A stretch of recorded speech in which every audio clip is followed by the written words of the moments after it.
அருட்பெரும் ஜோதி அருட்பெரும் ஜோதி தனிப்பெரும் கருணை அருட்பெரும் ஜோதி. எல்லாம் செயல்கூடும் எண்ணானை அம்பலத்தே எல்லாம் வல்லான் தனையே ஏத்து. திருச்சிற்றம்பலம். மதுரை திருவள்ளுவர் கழகத்தினர் 13/2/1949 மதுரை சௌராஷ்டிர பெண் பாடசாலையில் நடத்திய திருக்குறள் அஷ்டாவதான வைபவத்திற்கு தலைமை தாங்கி பசும்பொன் தேவர் அவர்கள் ஆற்றிய பேருரையை அமரர் ஆர். சக்திமோகன் எம்எல்சி அவர்களால் ஆவணமாக்கப்பட்டுள்ள தேவர் இதயநாதம் என்னும் நூலிலிருந்து அகிலமெங்கும் உள்ள நம் தமிழ் அன்பர்களுக்காக அவற்றை அப்படியே இங்கு வாசித்து வழங்குகிறோம். ஏனெனில் இந்த பேருரையில் திருக்குறளில் இதுவரை யாரும் வெளிமுகமாக சொல்லப்படாத அரிய பல கருத்துக்களும் நம் தமிழ் நூல்களில் உள்ள உயர்ந்த ஆன்மீக கருத்துக்களும் மிகுந்து பொதிந்து கிடக்கின்றன.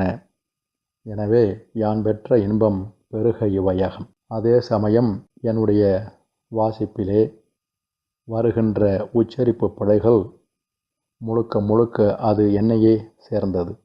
அவற்றை மன்னித்து அருள்க. இங்ஙனம் உங்கள் அன்பன் துரை. ஆயிரமாய் திரண்டிருக்கும் தெய்வீக சீலர்களே, நம் தமிழ் மறை குறித்து இன்று இங்கே இந்த அடியன் சில தகவல்களை தந்திட நம் அன்னை அங்கையர்கண்ணியின் அருட்சக்தி அருள் பாலித்துள்ளது. நம் எல்லோருக்கும் எல்லா நன்மைகளும் உண்டாகட்டும். மனித வர்க்கத்தினர் பல்வேறு பிரிவினராய் பலவித வித்தியாசங்களுடன் வாழ்ந்து வரும் இன்றைய நிலையில் தெய்வத்தன்மை பெற்ற நம் திருக்குறள் பற்றியும் பலவிதமான வியாக்கியானங்களை கூறுகின்றவர்களும் உண்டு. புலமையில் 3 விதங்கள் உண்டு.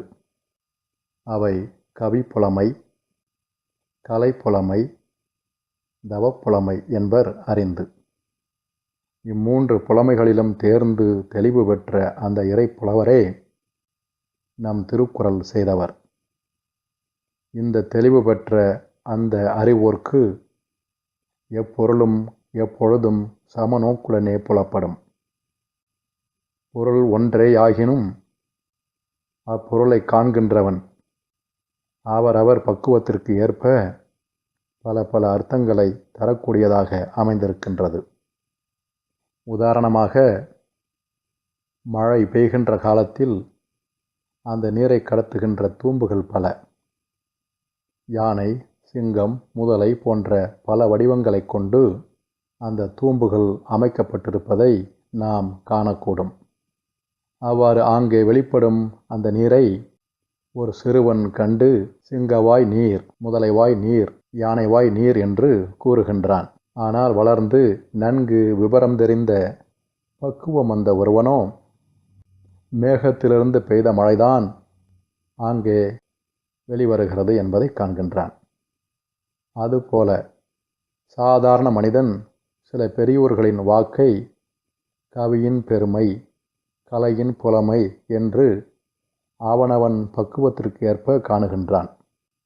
ஆனால் தெய்வீகம் உணர்ந்த ஒருவனோ தெய்வம் தன் வாக்கை இம்மனிதன் ரூபமாக இவ்வுலகிற்கு தருகிறது என்கின்ற உண்மையை காணுகின்றான். அந்த தெய்வ திருவாக்கே இந்த நம் திருவள்ளுவர் வாக்கு. அந்த தெய்வ திருவாக்கே இந்த தரணி முழுவதற்கும் பொதுமறையாகிய நம் தமிழ் மறையாம் அந்த திருக்குறள். எவ்வாறு நீராகிய ஒரே பொருள் பலவிதமான வியாக்கியானத்திற்குள் வருகின்றதோ அதுபோலவே மனிதனுடைய மனோநிலையும் பலவிதமான மாறுதல்களுக்கு உள்ளாகிறது. மனோநிலை 4 வகைப்படும். அவை இருள், மருள், தெருள், அருள் என்பனவாகும். இதில் முதல் நிலையாகிய இருள் எல்லோரையும் எளிதில் பீடிக்கின்றது. மாயையின் பலத்தினால் உண்மை புலப்படாது கண்டறியாது தடுமாறும் நிலையே இருளாகும்.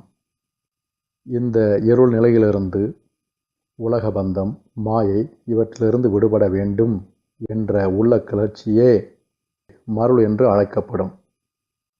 அதாவது இருளின் இருப்பாக வெளிப்படும் நம் மனத்தின் விருப்பு வெறுப்பு மருளாகும். இந்த நிலையிலிருந்து பல அனுபவங்களை பெற பாடுபட்டு பல நோன்புகளை நோற்று பின்னர் அடையும் பயன்தான் தெருள் என்னும் தெளிவு. இந்த தெளிவாகிய தெருள் நிலையை அடைந்தாலும் மனிதன் தன் பூரண நிலையை அடைந்ததாக ஆகிவிடாது. அதிலும் பல அனுபவங்களை கற்று கடந்த பின்னரே அருள் சுரக்கும்.